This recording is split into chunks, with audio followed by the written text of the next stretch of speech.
Mga igsuon mayong adlaw kanatong tanan.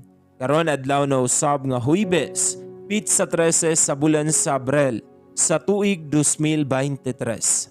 Sa ngalan samahan, sa Anak, ug sa Espiritu Santo. Amen. Ang Ebanghelyo kinutlo gikan sa basahon sumala ni San Lucas. Kapitulo 24, versikulo 35 ngadto sa 48.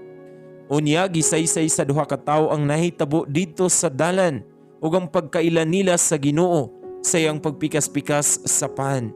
Samtang nagsugilon pa sila niini, mitungha ang Ginoo sa taliwala nila ug mingon, "Ang kalinaw mag-uban kaninyo."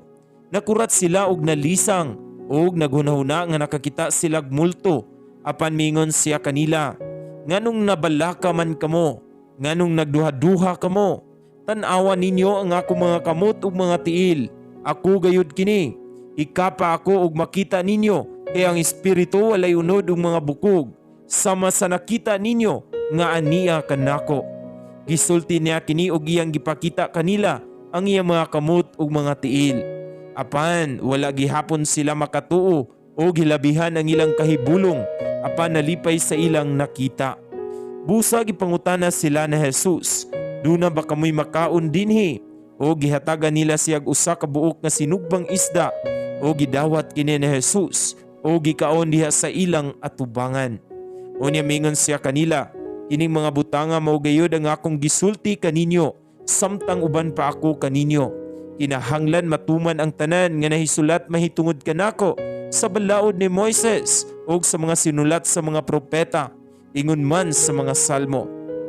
Unya gipasabot niya sila sa kasulatan og mingon siya kanila, "Kini mo ang nahisulat nga ang Mesiyas kinahanglan nga mag-antos ug unya mabanhaw sa ikatulong adlaw.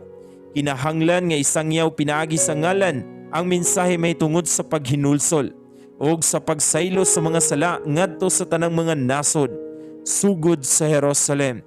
Kamo mga saksi nining mga butanga." Mga igsuon, ang Ebanghelyo sa Ginoo. Daygon ikaw, O Kristo.